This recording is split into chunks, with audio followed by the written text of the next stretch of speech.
Just another day in Portland. Here we have a man facing off against a mob. It looks like he kind of hangs out on the right-hand side of the political spectrum. Probably a far-right extremist. I don't know anything about him. And he's being chased, essentially, by a bunch of Antifa BLM protesters, I suppose.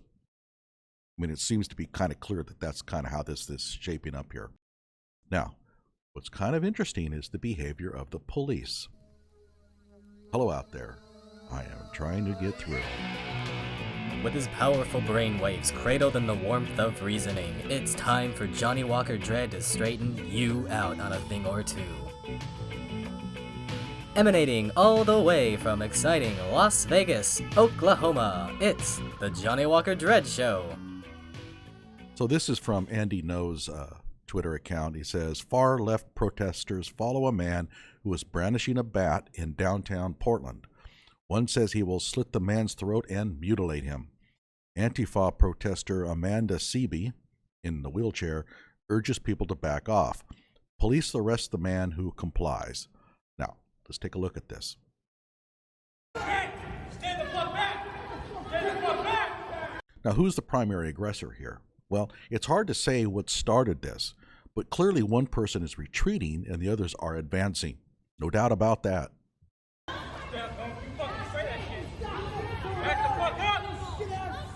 Right here, this person's holding what looks like a knife. Could be like a very small, thin bat, but that looks like a knife.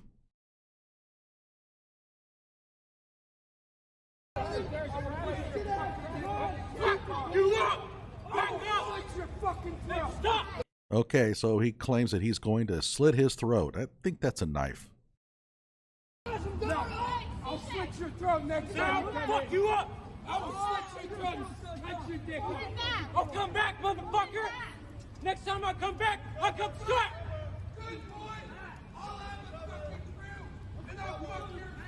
There's a lot of commotion. There's a lot of arguing back and forth. But the basic thing is that there's one person retreating.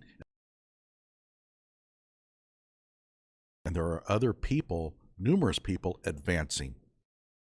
I don't need a fucking crew. That's why I got magazines, bitch.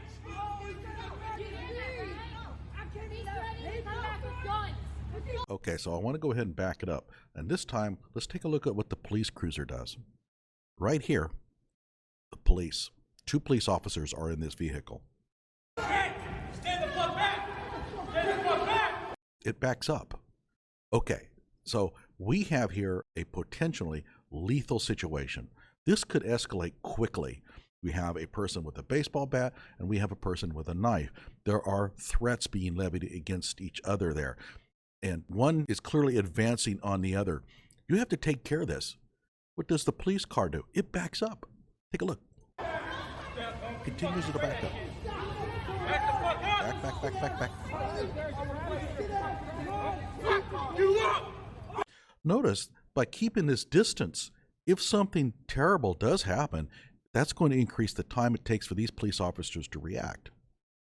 It's going to take them a few seconds for them to get down the street where the commotion is. So they are purposely keeping away from the action, reducing their reaction time. Continues to back up. I'll slit your throat next time. I'll fuck you up. I will slit your throat and cut your dick off. I'll come back.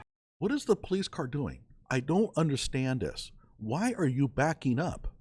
I mean, are you afraid that they're going to throw the knife at your car and it's going to go through the windshield and stab you? I'm not sure what creating this distance between you and the action is going to do for you. Motherfucker! Next time I come back, I'll come straight! We have here clear threats. We have here brandishing of weapons. We have here a mob advancing on somebody who's retreating. Get out of your goddamn car and do something about it.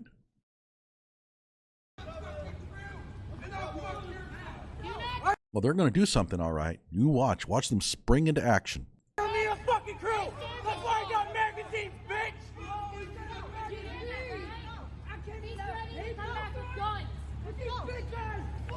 Fuck you. Hey, drop the bat. Drop the bat.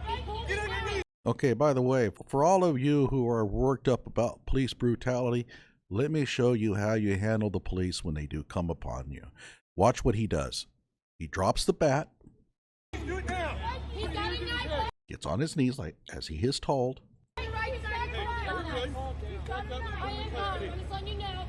doesn't act like a jackass when they try to arrest him. I totally understand. Can you go on the sidewalk? And as such, he is not harmed. He is not shot.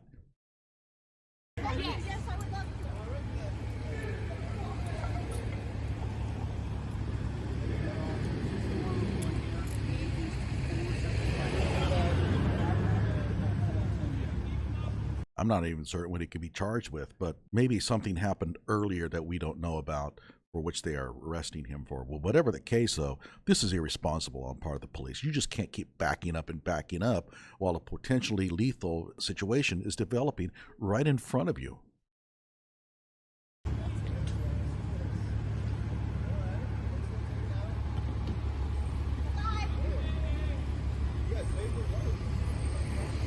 you do me a favor? I just don't want your puppy to get in the road. Anything going on? So just can you watch out for me? Okay. Thank you, ma'am. I appreciate that. Hey, can you? Boy, they're really nice to the police all of a sudden. You notice that, how polite? Oh, thank you. Thank you. Okay. Why? Because they're arresting somebody else at the moment. Thank you. Yes. Okay. All right. Do you see the person resisting arrest here? No. Do you see him doing stupid things that get people shot? No. Does he get shot? No. You see, you can solve these problems.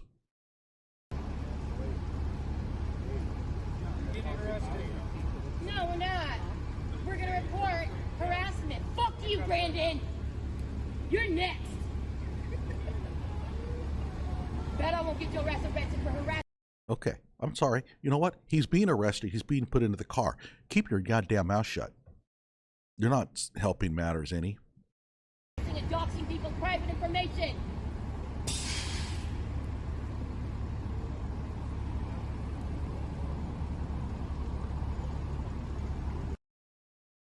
And that's it. I don't think anybody else was arrested. Now, let me ask, what did he do? The man that was being arrested, what did he do that the others did not do?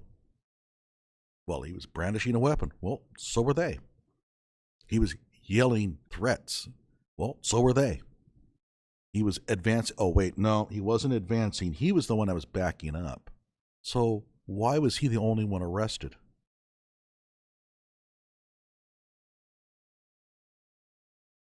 I will also say the incompetence of the police here is astounding. The fact that they will allow people to get into these arguments with weapons right in front of them, and all they do is back up. Gee, I wonder why Portland is such a violent city. Like my video and subscribe to my channel.